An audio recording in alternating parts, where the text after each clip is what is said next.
안녕하십니까, 김벤츠입니다. 오늘 전해드릴 소식은 아이온5가 실제가 공개된 것 같아요. 미디어라든지 유튜버들에게 장점과 단점이 어떨지 좀 구체적으로 알아보고 싶으신 분들을 위해서 제가 실차를 본 예전 스파이 위장막 그런 차들을 본 경험을 토대로 여러분들에게 속 시원히 알려드리도록 하겠습니다. 지금 바로 가시죠. 아이오닉5의 장점 첫 번째는 실내 거주성이 좋다라고 볼 수 있을 것 같습니다.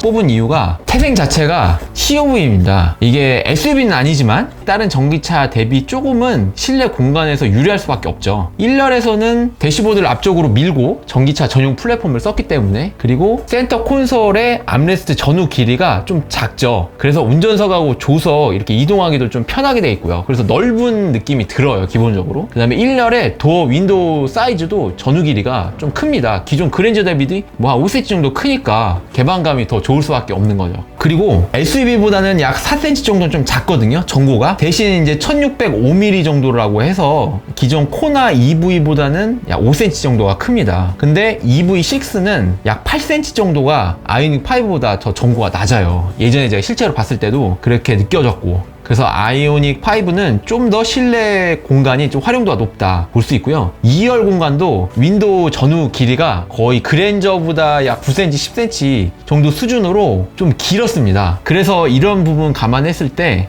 실내 공간 활용도 면에서는 아이오닉5가 좋다라고 볼 수 있을 것 같습니다. 뿐만 아니라 CUV이기 때문에 SUV 대비 낮은 최저 지성고가 있어요. 최저 지성고가 낮다면은 당연히 이제 2열 승하차 시 어린아이들이 타기도 편하게 되겠죠. 추가적으로 비전 루프가 있기 때문에 이 크로스바가 없어요, 기존 차량 대비요. 기존에도 파노라믹 선루프 많이 있었잖아요. 그런데 이번 아이오닉5 같은 경우는 비전 루프가 넓게 펼쳐지기 때문에 개방 자체는 안 돼서 조금 아쉬운 점이 있지만, 그래도 2열의 이런 거주성 이런 부분에서 크게 작용할 것 같습니다.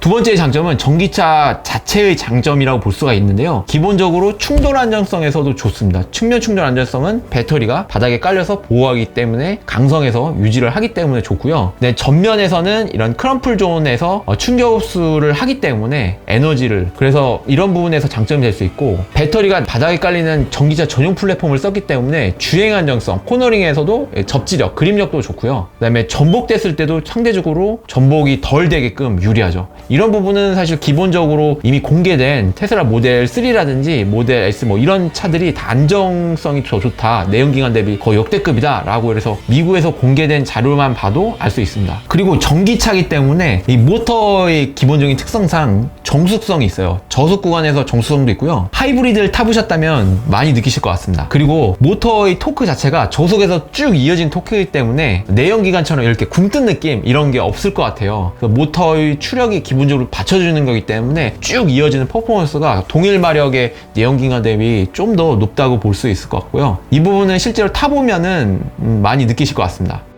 세 번째 장점은 차박시 좀 유리한 건데요. 기본적으로 휠베이스가 3m에 다르기 때문에 실내 공간은 좀 괜찮죠. 근데 이제 실제 측정을 해보니까 제 채널에 댓글로 남겨주신 분이 2열 시트를 접었을 때 2열 시트의 상단부 끝에서부터 도어까지 거리가 163cm 정도 된다고 해요. 이거는 투싼 정도 사이즈? 좀 그 정도 되는 것 같은데 중형 SUV보다는 좀 작아요. 그래서 170 이상이 되시는 분은 1열하고 2열 사이에 베개를 같은 거, 사각형 인터넷에서 파는 그런 베개를 넣어서 차박을 하셔야 되는 그런 불편함이 있지만, 그래도 기본적으로 좀 장점이 될 수 있을 것 같고요. 평탄화도 어느 정도 되어 있고요. 그리고 2열 휠하우스 좌우폭 사이즈가 기존 중형 SUV가 108cm 정도 되는데 싼이 한 105cm였나요? 그 정도 되는데 이 차는 105cm 정도, 103에서 그 정도 한다고 하니까 아이오닉5의 강점이 될 수 있을 것 같습니다. 그리고 차박할 때도 VTL을 이용해서 배터리를 해서 이제 여러 가지 전자제품을 쓸 수 있게끔 3.5kg까지 할 수 있는 거는 강점이 될 수 있을 것 같고, 무엇보다 전기차 기본적으로 가지고 있는 이런 정숙성, 그러니까 시동을 킬 필요가 없는 거죠. 시동이 꺼져 있는 상태에서도 히터를 켜고 에어컨을 켜고 여기 차박할 때 상당히 좋으니까 이런 부분 정말 괜찮을 것 같아요. 그리고 또 하나는 이게 루프가 기존 테슬라 모델 S나 Y 이런 차들 대비 롤 블라인드가 있으니까 빛이 들어오는 거를 좀 막을 수도 있고, 그 다음에 열면은 이제 하늘도 볼 수 있으니까 두 가지 효과를 같이 이렇게 노려볼 수 있습니다. 네 번째 장점은 상대적으로 진입장벽이 좀 낮은 초기 차량 가격이라고 볼 수 있을 것 같은데요. 3.5% 개소세 혜택하고 1,200만원 정도의 서울시 기준 보조금 혜택을 더하면 3,700만원의 초기 차량 가격은 괜찮을 것 같습니다. 모델 3라든지 모델 Y 대비 몇백만원 정도 싸니까 그 정도면 나름 내연기관보다도 오히려 메리트 있다고 보여지고요. 기존 코나 EV보다도 조금은 높은 가격인데 그래도 코나 EV보다는 훨씬 더 상품성이 좋기 때문에 메리트가 될 것 같습니다. 다음으로는 단점인데 첫 번째는 트렁크가 작다는 것입니다. 예상보다 트렁크가 작아요. K5가 530리터 정도 했는데 아이오닉은 540인가 550인가요? 그 정도 수준이라 거의 세단 수준이에요. 좀 생각보다 작았습니다. CUV면 좀 더 커야 되는데 이런 부분은 리어보잉이 기본적으로 짧고요. 배터리 공간을 많이 확보하기 위한 휠베이스를 너무 많이 가져갔기 때문은 아닌가라는 생각도 들고요. 그리고 C필러 자체가 너무 뉴해 있어요. 그래서 이런 부분 때문에 기존 SUV보다는 불리하게 작용되는 부분이 있고요. 또 하나는 기본적으로 유럽이 선호하는 이런 스타일인 거예요. 그런 스타일을 갖다 보니까 C필러가 뉘어져 있죠. 그래서 트렁크 공간이 좀 작을 것으로 생각 들고요. 전비, 연비 이런 부분을 생각해서 주행거리를 늘리기 위해서 C필러도 좀 낮춘 부분이 있는 것 같고요. 각도를 최대한 낮췄죠. 그런 부분을 통해서 봤을 때 트렁크 공간은 조금은 약점으로 작용할 것 같습니다. 두 번째는 주행거리가 좀 짧다는 겁니다. 공개된 주행거리 초기에는 예전에 500km 정도였는데 갑자기 점점 줄더니 WLTP 기준 430이라는 거예요. 이거는 4륜구동 롱레인지 기준이라서 조금은 2륜구동은 더 할 수 있어요. 하지만 국내에 들어오면은 약 80% 수준이 되니까 한 20%를 깎여 먹잖아요. 그러면 300 후반이라는 거는 롱레인지 기준으로 좀 아쉬울 부분이 될 수 있을 것 같아요. 하지만 이런 부분은 약간 EV6하고 급나누기를 한 건가요? EV6는 500km대라고 아예 기아 인베스터데이 때 와서 공표를 했으니까 이런 부분 생각하면은 완전히 포지셔닝을 달리 해서 야, 롱레인지 버전 진짜 살려면 너네 EV로 사야 돼 이렇게 하는 것 같은 느낌이었습니다. 어쨌든 그리고 또한 이런 부분을 실제로 그 공개된 사진 영상들을 좀 찾아보니까 비례식으로 계산을 한번 해봤어요. 약 몇 퍼센트 했을 때 몇 퍼센트 이렇게 갈 수 있게끔 좀 완충했을 때 완전 풀 충전했을 때는 나오지가 않아가지고 계산을 비례식으로 해보니까 410 몇 킬로? 414 정도 이렇게 나오는 것 같더라고요. 그래서 조금은 아쉬운 부분입니다.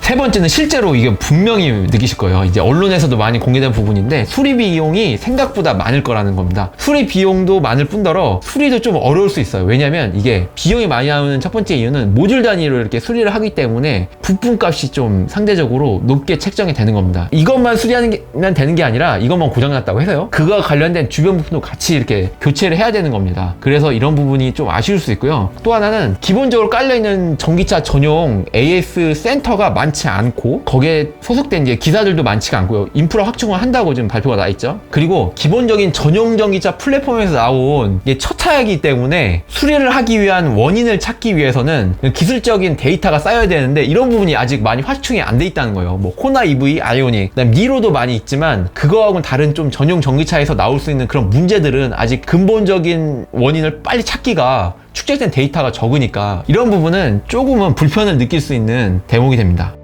마지막으로 네 번째 기타 사항들을 좀 모아봤는데요. 일단 도어 길이가 길면은 이렇게 도어의 개폐가 적게 되겠죠. 예를 들면 아파트라든지 이런 좁은 주차 공간에서 차가 좁게 세워져 있을 때 도어가 길이가 짧다면은 조금만 열어도 승하차할 수 있는 그런 폭 자체가 넓어지는데 도어가 길면은 그만큼 차에 밀착이 되어 있는 상태에서 많이 개폐가 안 되잖아요. 그러면 승하차할 수 있는 그 폭이 적어지니까 이런 부분은 오히려 단점으로 작용될 수 있는 부분이 있어요.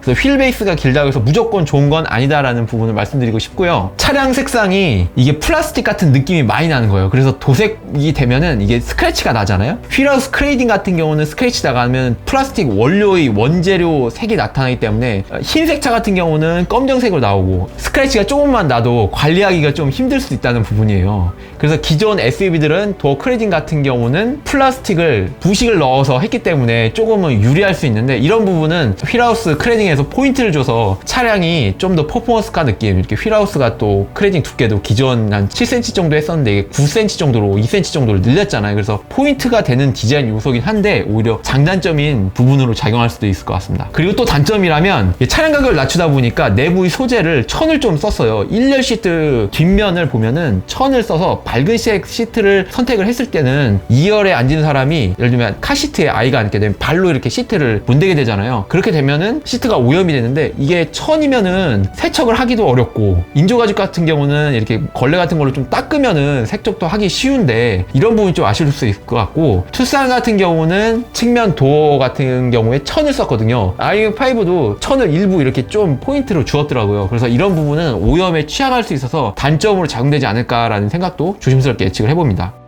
그리고 마지막으로 센터 사이드 에어백인데요. 유럽 수출 사양 같은 경우는 센터 사이드 에어백, 운전석과 조수석 간에 충돌했을 때 센터에서 에어백이 터지죠. 그래서 머리 헤드 충돌했을 때 이렇게 방어할 수 있게끔 이렇게 안전 측면에서 되는데, 이게 소렌토에도 적용돼 있어요. G80, GV80에 적용돼 있고. 하지만 아이오닉 5 같은 경우는 이런 부분에서 센터 사이드 에어백을 차량 초기 가격을 낮추기 위해서였나요? 뺐어요. 국내는 법규가 기본 사양이 아닌 걸로 되어 있기 때문에 그런 것 같아요. 아쉬운 부분입니다. 오늘의 결론, 아이오닉 5 장점과 단점, EV6도 장점과 단점, 그 부분을 서로 상쇄할 수 있게끔 상품 포지셔닝을 조금씩 다르게 가져감으로써 소비자들의 선택의 폭을 다양하게 가져갈 수 있도록 한 거는 잘된 부분인 것 같다.